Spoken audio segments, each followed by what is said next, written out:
હાઉધરા દીકરાની કથા. એક ગામમાં ડોશી રહે. તેને એક દીકરો હતો.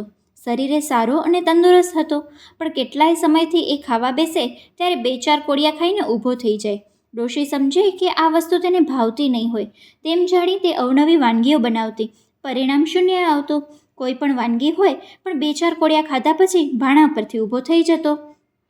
આથી ડોશી ચિંતા કરતા કે મારો દીકરો ખાધા પીધા વગર માંદો પડશે, શરીર બગડશે. મારે તો એકનો એક આધાર છે.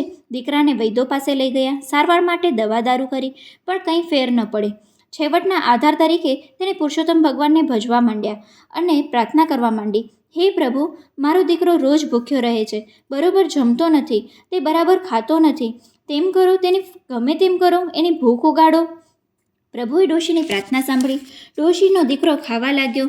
ખાવા તો લાગ્યો, પણ એટલું બધું ખાય કે જેટલું રાંધ્યું હોય તે પણ ઓછું પડે. દીકરો ડોશી પાસે વારંવાર ખાવા માંગે. પુષ્કળ ખાવા છતાં તેનું પેટ ભરાય નહીં. ડોશી વિચારે કે હું તો કેટલું રાંધું, તેનું તો પેટ ભરાતું નથી. હવે દીકરાને બદલે ડોશી ભૂખ્યા રહેવું પડે છે.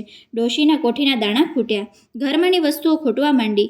ખર્ચ વધતો ગયો. જેમ જેમ દીકરાની ભૂખ ઉગડતી ગઈ, તેમ તેમ ડોશીએ બચાવેલ મૂડી ખલાસ થવા માંડી.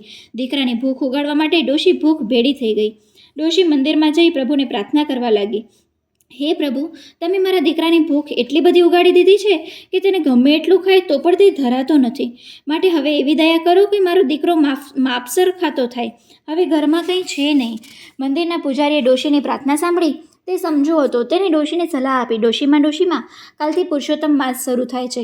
તમે વ્રત કરો અને તમારા દીકરાને ભગવાન પુરુષોત્તમનું વ્રત કરવા દબાણ કરો. બંને દરરોજ એકટાણું કરજો. ભગવાન દયાળુ છે, તે તમારું દુઃખ અવશ્ય દૂર કરશે. દીકરો માપસરનો ખાતો થઈ જશે. ડોશીએ પુરુષોત્તમ માસનું વ્રત ચાલુ કર્યો. દીકરાને પણ ઘણું સમજાવી પટાવી વ્રત કરાવ્યું. દીકરો વહેલી સવારે નદીએ સ્નાન કરવા જાય, ત્યાં કાંઠા ગોરમાનું પૂજન કરે, કથા વાર્તા સાંભળે. આમ દીકરાની જળબુદ્ધિમાં ચેતન આવ્યું. તેને સારા ખોટાનું ભાન થવા લાગ્યું અને ખોરાક પણ માપસરનો ખાતો થઈ ગયો. આથી ડોશીને અનહદ આનંદ થયો. વ્રત પૂર્ણ થતાં ડોશીએ ઉજવણું કર્યું. બ્રાહ્મણોને જમાડ્યા, તેમને દક્ષિણા આપી.